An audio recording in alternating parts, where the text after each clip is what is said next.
dessa mensagem, um texto muito importante do apóstolo Paulo aos Filipenses. Filipenses capítulo 1, versículo 27. Filipenses é uma das cartas do apóstolo Paulo, e ele traz uma recomendação muito importante para os irmãos de Filipe nesse versículo, capítulo 1, versículo 27 de Filipenses, que vai dizer assim, Paulo falando aos Filipenses, ele diz: acima de tudo, vivam de modo digno do evangelho de Cristo, para que, ou indo até aí para vê-los, ou estando ausente, eu ouça a respeito de vocês, que estão firmes em um só espírito, como uma só alma, lutando juntos pela fé do evangelho. Amém. Na semana passada, então, eu vou fazer uma passagem rápida para nós entender o contexto. Nós falamos da participação do cristão na sociedade. E nós chamamos isso, a sociedade num todo, de cultura. É a cultura, porque o homem, ele recebeu uma ordem de Deus do Jardim do Éden, que é o mandato cultural, que ele deveria cuidar, cultivar o jardim, cuidar da criação. E isso vai falar da cultura, das relações. Então nós começamos, semana passada, falamos da tipologia de Niebuhr. Pedi para o Samuel colocar aqui, aí eu trouxe ela escrita para você não se perder, e a gente fazer um breve comentário de cada uma das 5 tipologias que Niebuhr traz da relação do homem com a cultura, com a sociedade, com as coisas desse mundo. A primeira, e ela é muito encontrada no Brasil, é o contra a cultura, aonde nós vamos ver muitas igrejas, muitos irmãos se voltando contra tudo que é do mundo. Então ele é contra qualquer tipo de cultura. Ele não ouve nenhum outro tipo de música a não ser gospel, mesmo que a música gospel às vezes é pior do que a música popular, porque tem umas músicas que, pelo amor de Deus, não deveria ser gospel, músicas de vingança, músicas triunfalistas e que não expressam a verdade, porque na verdade a música evangélica, ela deveria ser de adoração a Deus, de dedicação a Deus. E aí nós temos hoje cantores do mundo gospel que cantam músicas que a gente não pode considerar ela como uma música gospel, uma música evangélica, só porque ela leva o nome de Jesus no meio da letra, ou porque quem está cantando é um cristão. Mas, devido a essa ideia de contra a cultura, muitas pessoas não ouvem nenhum tipo de música, a não ser a música gospel. E eu falei que nós devemos ser seletivos. Essa é a recomendação ideal, ser seletivos. Então, muitas pessoas, quando entram nessa questão do contra a cultura, se voltam contra tudo que o mundo produz. E existe o contrário, que é o Cristo da cultura, que é quando os cristãos se relacionam com tudo que é no mundo sem filtro. É o outro extremo. É o crente nada a ver. Nada a ver, nada tem problema. Não tem problema de eu pular carnaval, não tem problema de sair atrás do trio elétrico, não tem problema da igreja colocar um trio elétrico lá na Sapucaí, ou lá na Bahia, né? Montar uma escola de samba, porque nós estamos dentro ali, né, da cultura. Então é o contrário. Um diz que não, nada eu posso, ou tem que ter muito cuidado, e o outro tudo pode. Ele vai até distorcer, né? Tudo pode naquele que me fortalece, né? Que não tem nada a ver. Mas é o Cristo da cultura. E aí entra mais algumas posições que aí sim nós podemos entrar em acordo, que é o Cristo acima da cultura. É o Cristo que está acima de tudo. Ele é o dono de tudo. Tudo que há no mundo pertence a Cristo. Tudo que há, não há um canto sequer, como disse Kuyper, que não pertença a Jesus. Então tudo pertence a Jesus e ele está acima de tudo isso. Existe o Cristo em paradoxo, que ele é pior do que o contra a cultura, que o Cristo em paradoxo é uma teoria que Lutero levantou, a teoria dos dois reinos, que existe o reino de Deus e o reino da terra, aonde os dois não se misturam, não há concordância, e aí acaba tendo um extremo exacerbado, ainda maior, que as pessoas ficam radicais ao extremo, aonde se afastam totalmente, não trabalham em nenhuma empresa que não seja de crente,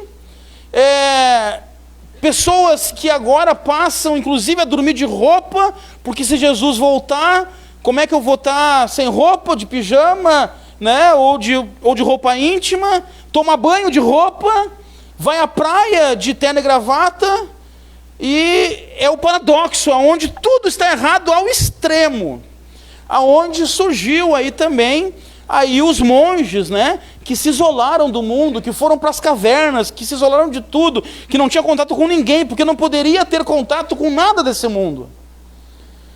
E o Cristo, o quinto ponto, transformador da cultura, que é aquele que está acima, como o terceiro ponto, mas ele é o transformador.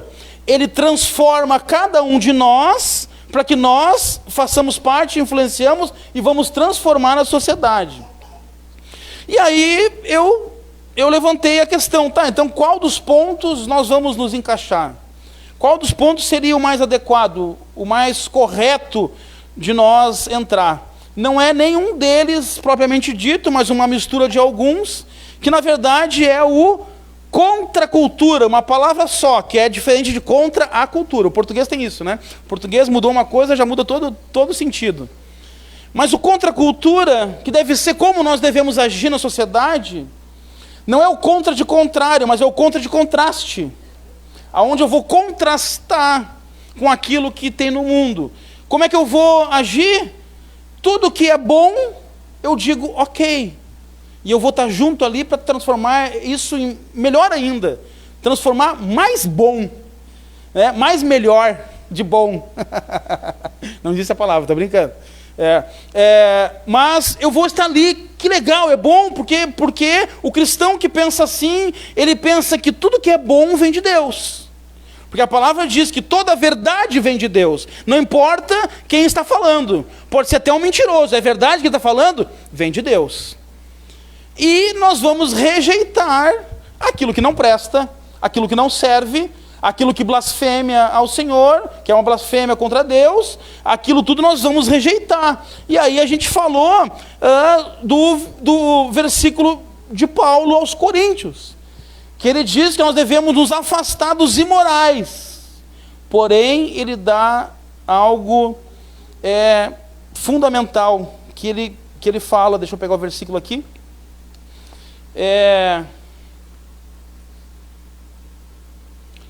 1 Coríntios 5, 9 e 10, ele vai dizer: já disse por carta que vocês não devem associar-se com pessoas imorais. Com isso, não me refiro aos imorais deste mundo, nem aos avarentos, aos ladrões ou aos idólatras. Se assim fosse, vocês precisariam sair do mundo. Então ele está, e depois ele continua dizendo que devemos nos afastar dessa classe de pessoa que está no meio de nós.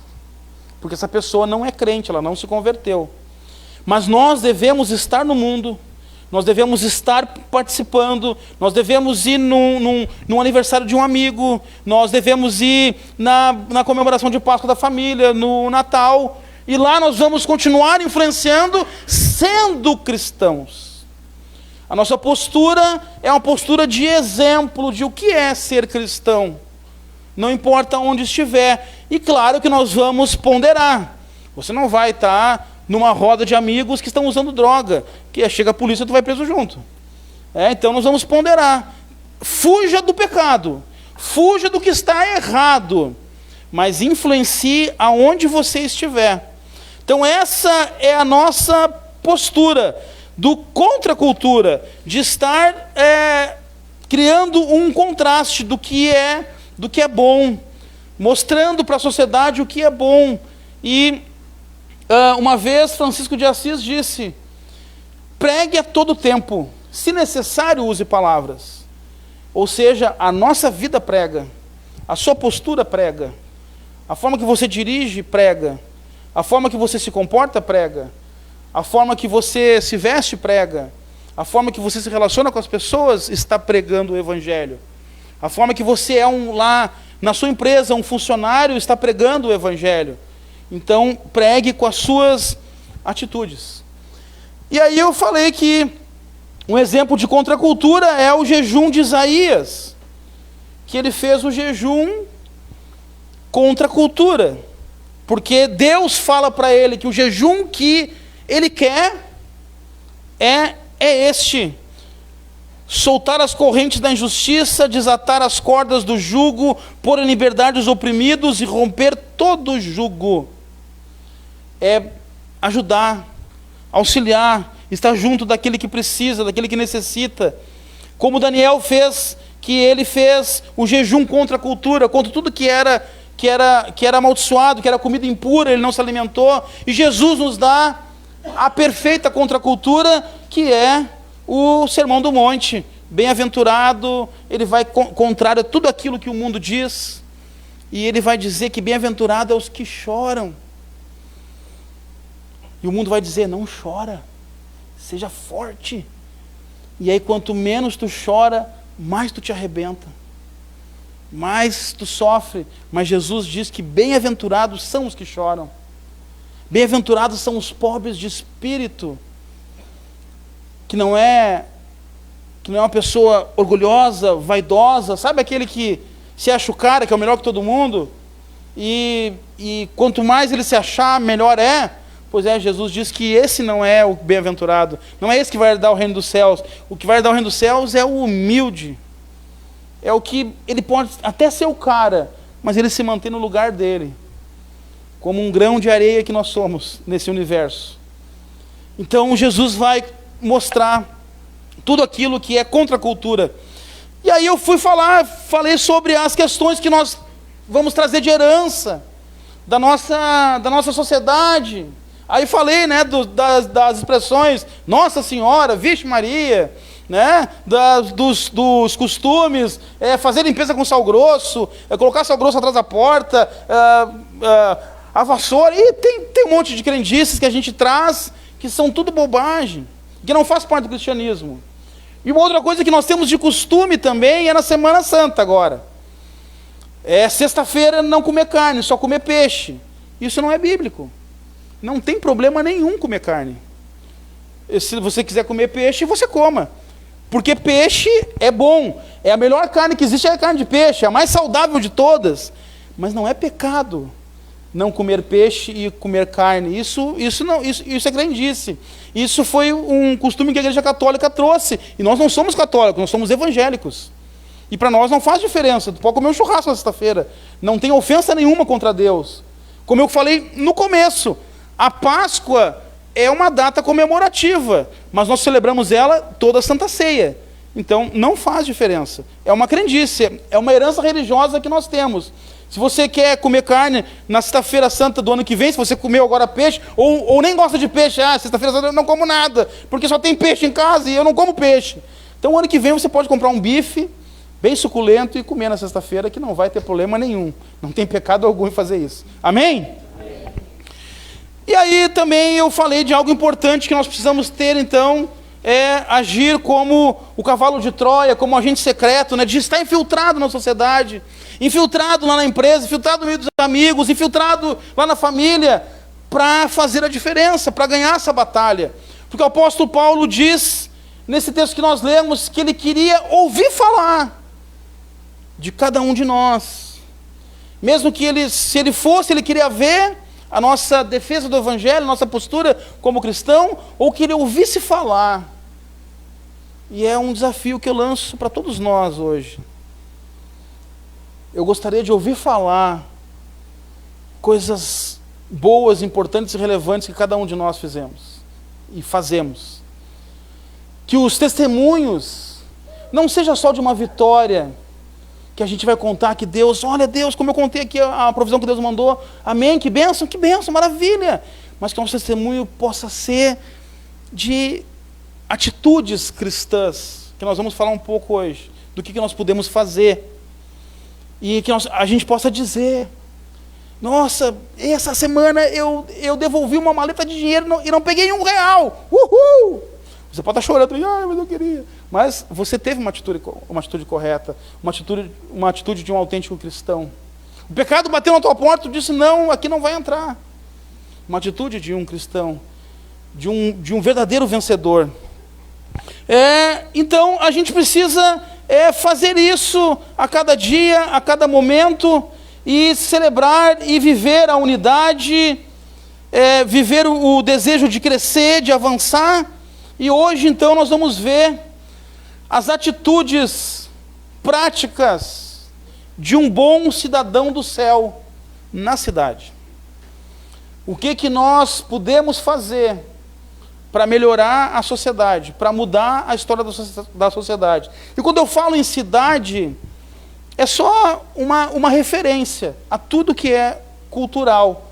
Pode ser a cidade, pode ser a família, pode ser a sua rua, pode ser o estado, o país e o mundo. Mas não vamos começar pela cidade. Então a primeira coisa que um bom cidadão do céu faz, a atitude que ele tem, um bom cidadão do céu precisa sentir estima por sua cidade. E isso muitas vezes a gente não vê. Aqui em Taquara é o que eu menos vejo. É as pessoas sentirem estima pela cidade. Se não temos isso, precisamos desenvolver isso. Porque é a cidade que nós moramos, é a cidade que nós vivemos. Então tem que ter estima pela cidade. Não importa se ela tem problema, e ela vai ter, como todas têm. E nós temos o privilégio, gente, de morar numa cidade do interior, que é muito melhor do que morar numa capital. E eu falo de experiência própria, porque eu já morei em grandes metrópoles. Tem pessoas, às vezes, que eu ouço, eu quero sair daqui, eu quero morar em Porto Alegre. Não faz isso, tu não sabe o que tu está querendo fazer. O pecado é multiplicado, as propostas de erro são multiplicadas, os problemas são maiores. Aí existe mais oportunidade de emprego? Até pode ser que sim. Mas nós vivemos só pelo emprego? Nós vivemos só pelo dinheiro? Não. Nós precisamos reclamar menos e enxergar mais as coisas boas que a cidade tem. Quanto mais reclamamos, mais coisas ruins e erradas nós vamos ver. Sabe aquela pessoa que ela se acostuma tanto de reclamar? Ela se acostuma tanto de falar problema? Ela se acostuma tanto de falar mal de alguém, que quando não tem como falar mal de ninguém, não tem assunto. Tu chega na casa da pessoa e tu não tem o que reclamar. Ela não desenvolve, ela não tem assunto para falar. Porque ela se acostumou a reclamar, se acostumou a se queixar, se acostumou a falar mal de alguém ou de alguma coisa. Aí quando tudo está indo bem, não tem agora. O que vamos conversar? Não sei, não tem o que conversar. Então vamos ligar a TV, vamos ver TV, porque já não está conversando, porque não tem o que falar. Então nós precisamos reclamar menos. Reclamamos muito das coisas e fazemos menos. É muito mais fácil eu falar mal do que eu ali botar a mão. É muito mais fácil eu reclamar, eu jogar para o outro, eu empurrar para o outro, do que eu me dispus a fazer. Temos o costume de jogar a responsabilidade no outro e exigir compromisso do outro, mas não nosso. E a gente vai e reclama. E isso não nos isenta do compromisso de lutar pelas melhorias e identificar as questões que estão erradas, seja na família, seja na empresa, seja no bairro, seja na cidade.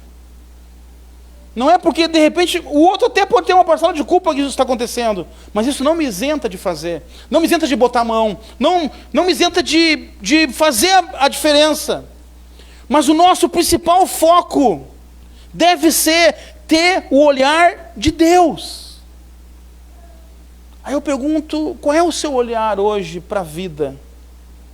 Qual é o seu olhar hoje para a sua família?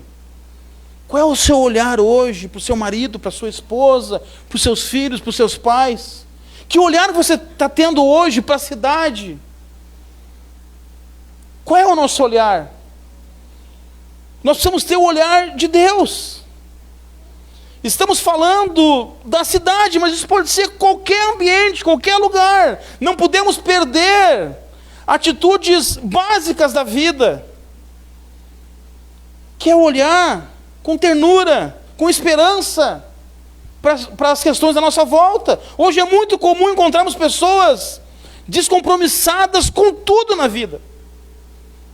Olha, é uma crise hoje, gente. Achar pessoas comprometidas. Achar pessoas que dão a palavra e honram a sua palavra. Lembra dos antigos, não é da minha época, mas a gente sempre ouve falar que antes existia o contrato do fio do bigode, que é o que a pessoa empenhava a sua palavra, e a sua palavra valia ouro. A sua palavra valia mais que uma assinatura. Não, eu estou dando a minha palavra. Hoje fala para alguém, estou dando a minha palavra, a pessoa vai dizer assim, não te conheço, estou nem aí para a tua palavra. Por quê? Porque as pessoas hoje mentem de uma forma tão tranquila. E quem diz que é verdade? Nós estamos vendo aí na justiça. O camarada vai lá, fala uma coisa, quando fala, volta e desmente tudo, diz que não é aquilo. Aí vão lá vários testemunharem uma questão, quando vê se descobre que nada daquilo era verdade. Então como é que vai acreditar nas pessoas? Ninguém mais confia, ninguém mais tem compromisso, comprometimento. Se quisermos vencer na vida, como cidadão, na nossa profissão, se quisermos vencer na vida como família, no ministério, na vida com Deus, precisamos persistir, precisamos ter compromisso e precisamos ter responsabilidade. 3 atitudes raríssimas hoje. Mas essas atitudes raríssimas podem ser raríssimas no mundo. Dentro da igreja deve ser característica de cada um de nós.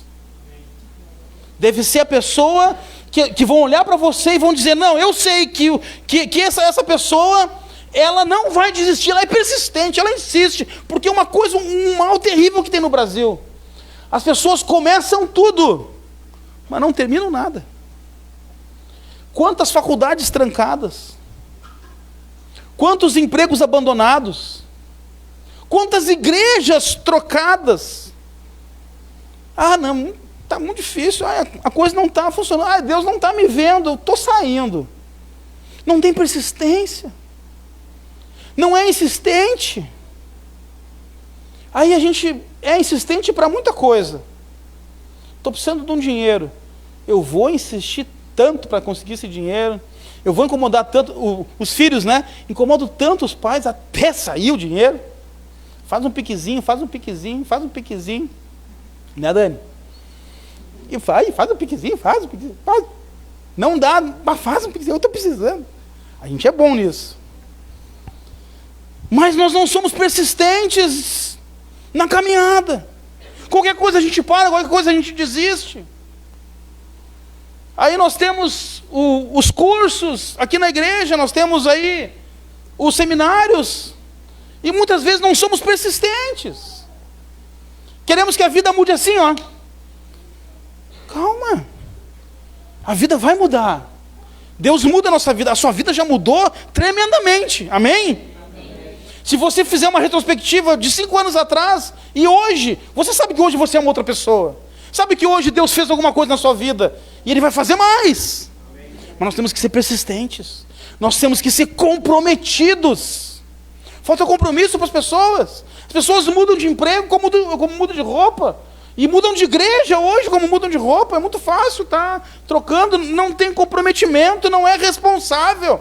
Mas a gente precisa ter isso como característica, como sempre foi.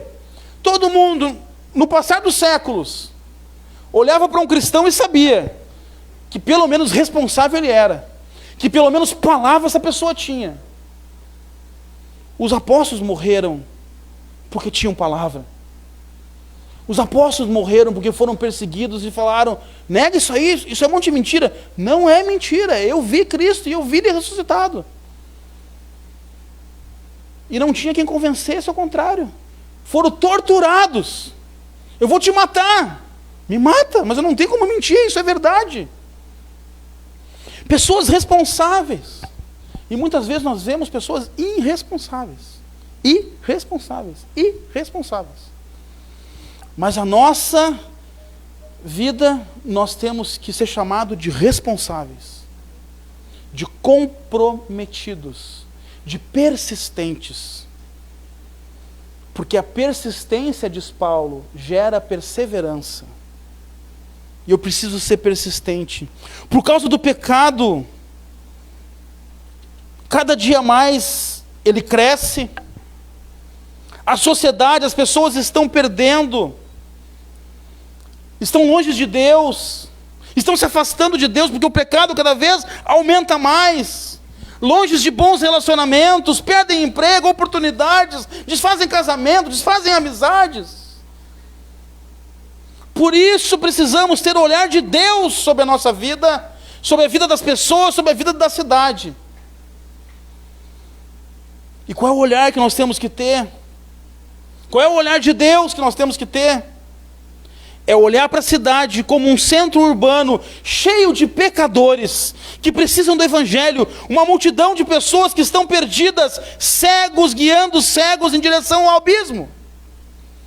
Isso acontece na cidade, no meio que a gente vive, porque é um meio de pecadores. Porque a cidade é cheia de pecadores. As multidões pecadoras, longe de Deus, afastadas de Deus. Então nós devemos ter o olhar de Deus para a cidade. O olhar de pessoas pecadoras que precisam do Evangelho. Que precisam de uma palavra, que precisam de um carinho, que precisam de um abraço, que precisam de um conforto, como eu contei para vocês agora a história desse comentarista. Quando eu falei para ele ontem, eu dei uma palavra e eu disse, eu quero dizer uma coisa, porque ele disse, é muito importante a gente ouvir que ama, eu só ouvi uma vez, meu pai uma vez eu falei com ele, ele disse que a minha mãe nunca disse para ele que amava, nunca. A gente precisa muito ouvir que eu te amo, fale isso para as pessoas. E aí quando eu fiz o discurso, eu peguei, eu aproveitei, então tá. Eu falei para ele, eu disse, eu quero te falar uma coisa, eu te amo, e nós aqui te amamos. Um baita de um homem, eu vou postar fotos depois com ele, se desmanchou chorando. Porque as pessoas precisam do amor de Cristo. Viver longe de Cristo é uma desgraça. Viver longe de Cristo é uma perda de tempo. Nós só encontramos o amor verdadeiro em Cristo. As jovens aqui podem encontrar um namorado lindo e maravilhoso, mas o verdadeiro amor está em Cristo. Os jovens aqui podem encontrar também uma mulher linda e maravilhosa, mas o amor verdadeiro está em Cristo. As famílias podem procurar aqui a esperança e depositar todo o amor no seu marido e na sua esposa, que amém, tem que se amar. Mas o amor verdadeiro está em Cristo. Ninguém vai amar mais a cidade do que Cristo. E semana que vem nós vamos ver isso, sobre o amor de Deus sobre a cidade. Mas, seguindo aqui, nós devemos apontar a luz para a cidade, a luz, a esperança para as pessoas, iluminar a cidade, com a nossa presença, com nossos lares, com a igreja, com nossos afazeres. Precisamos ser persistentes, comprometidos e responsáveis.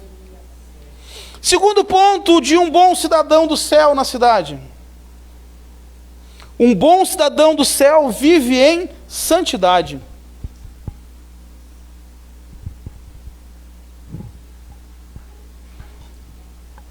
O apóstolo Paulo foi enviado por Deus às piores cidades da época.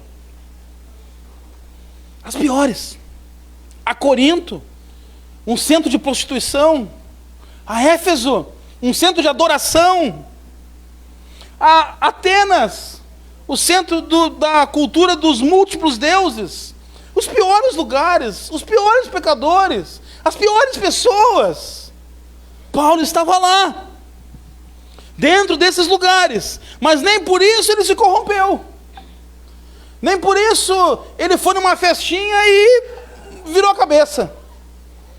Nem por isso ele se encontrou com a galera e a galera levou ele como a onda do mar. Não, nós somos a resistência, nós somos a verdadeira resistência. Nós nadamos contra a maré, contra a correnteza, contra o arrastão.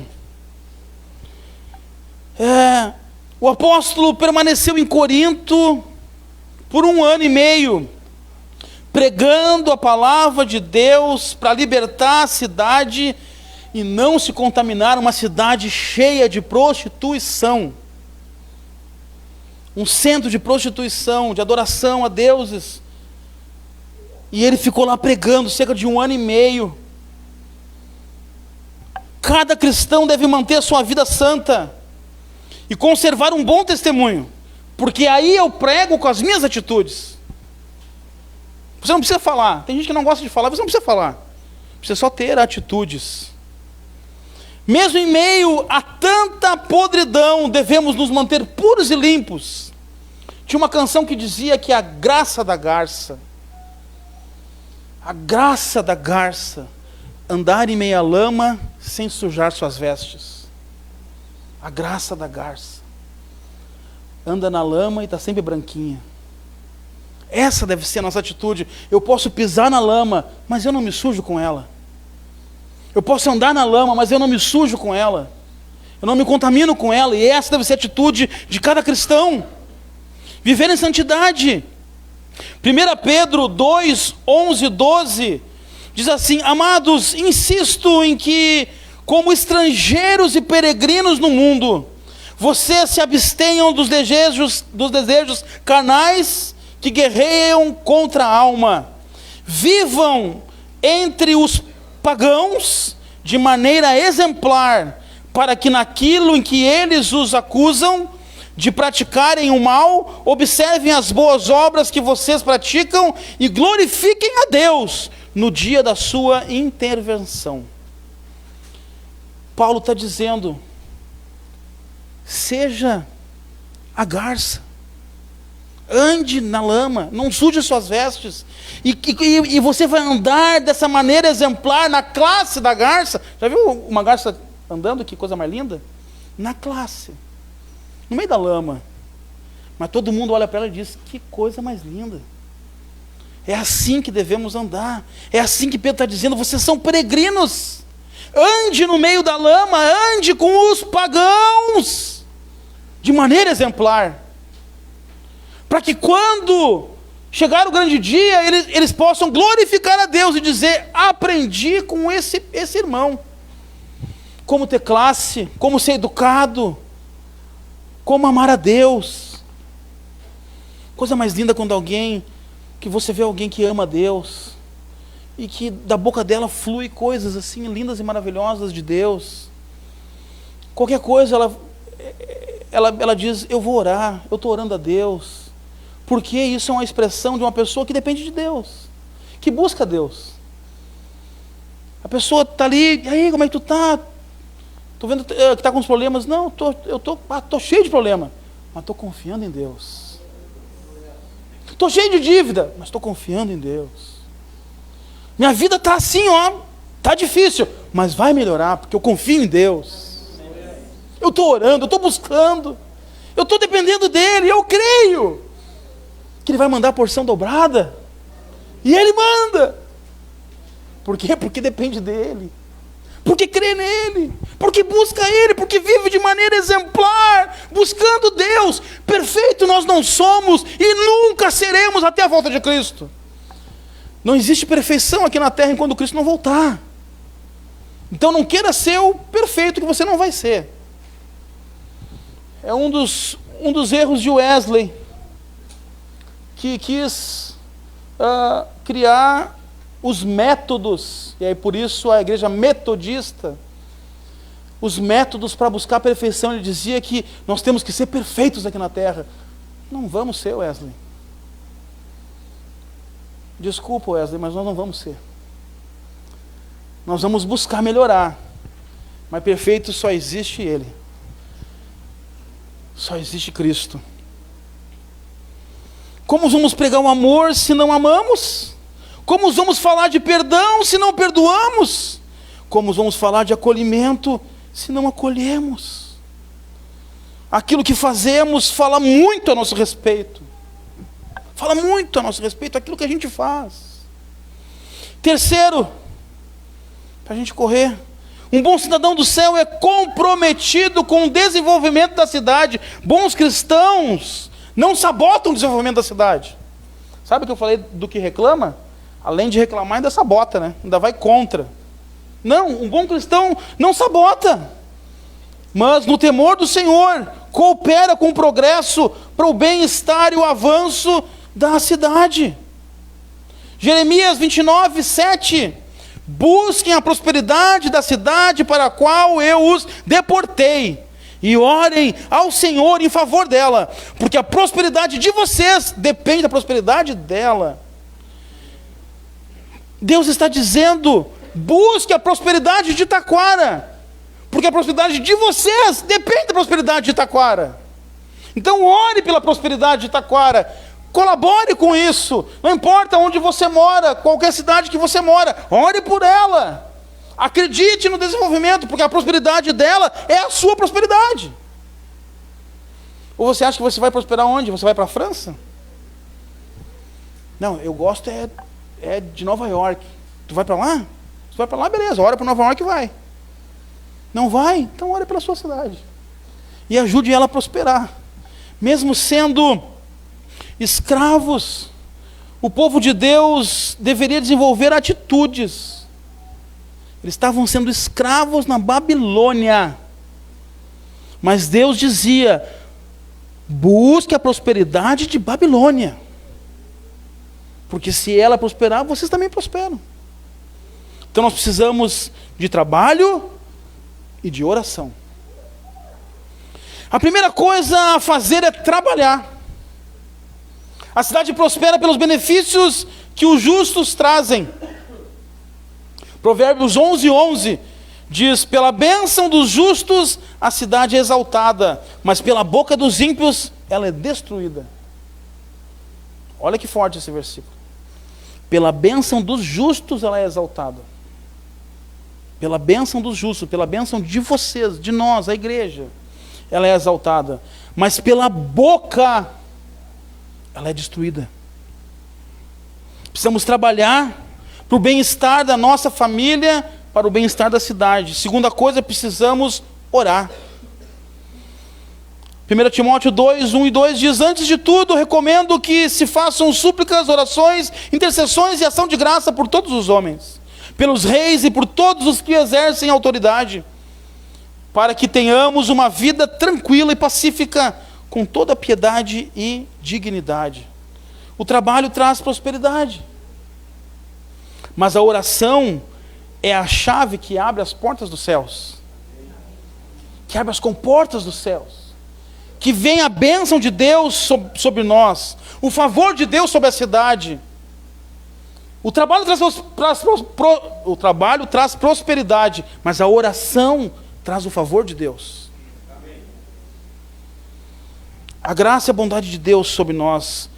Daniel 2, 20 e 21 diz: Deus, para todos sempre, a sabedoria e o poder a Ele pertencem. Ele muda as épocas e as estações, destrona reis. Pela oração de Daniel, ele recebeu a visita do anjo Gabriel, porque ele orou pela mudança. Lembre de uma coisa, irmãos, muito importante: não somos cidadãos comuns, mas membros da família do próprio Deus na cidade. Eu e você somos membros da família de Deus na cidade.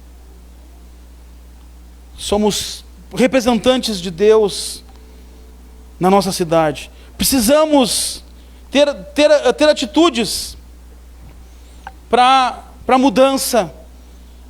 E o que nós podemos fazer de forma prática e testemunhar? Seja educado com as pessoas. Ceda seu lugar na fila. Não discuta numa fila de mercado, da lotérica, do banco. Ajude os velhinhos a atravessar a rua. Oferte na vida do irmão, seja gentil, ame seus amigos, fuja do pecado. Precisamos acreditar na vida, irmãos. Precisamos acreditar que a cidade tem solução, que há esperança para as famílias, que há esperança para a sociedade, que há esperança para mim e para a sua vida. Precisamos crer nisso. Por quê? Porque Ele vive, posso crer no amanhã, porque Ele vive,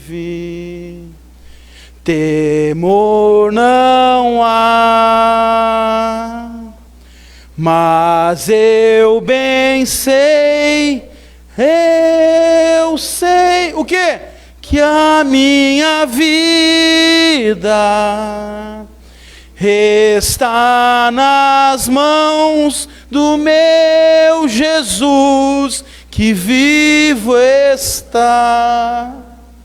Preciso crer na vida, preciso ter esperança, preciso acreditar que as coisas vão mudar, preciso crer que a cidade vai ser melhor, preciso crer que a prefeitura vai estar cada vez melhor, preciso crer que meu trabalho vai melhorar porque eu estou lá, porque você está lá.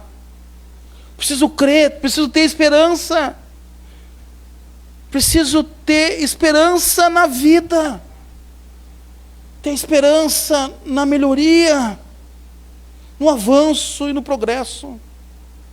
Então, para concluir, somos cidadãos do céu, peregrinos na terra. Somos membros da família de Deus aqui na terra. Nossa cidade vai mudar. Nossos relacionamentos vão mudar. Nossos problemas vão mudar, se nós mudarmos. Tem uma frase do Escola da Vida que diz: quando você muda, tudo muda. Que a mudança começa em nós, a mudança começa em você. Como vamos alcançar essa mudança? Nos entregando totalmente a Jesus, ao seu domínio e ao seu senhorio. Nosso papel como cristão é propagar Cristo pela cidade, com palavras e atitudes. Clama Jesus. Fazer a diferença em todas as áreas da vida. Fugir do pecado, resistir ao mal. Não viva contra tudo que o mundo produz. Não se misture com as práticas detestáveis dos pecadores. Salmo 1 diz: não sente na roda dos escarnecedores, e nem na rodinha dos zombadores. Saiba diferenciar, saiba fugir. Sejamos transformados por Cristo para transformar. Cristo está acima da cultura e deseja transformá-la. Faça o bem, porque fazer o bem faz bem. Amém? Vamos ficar de pé, vamos orar.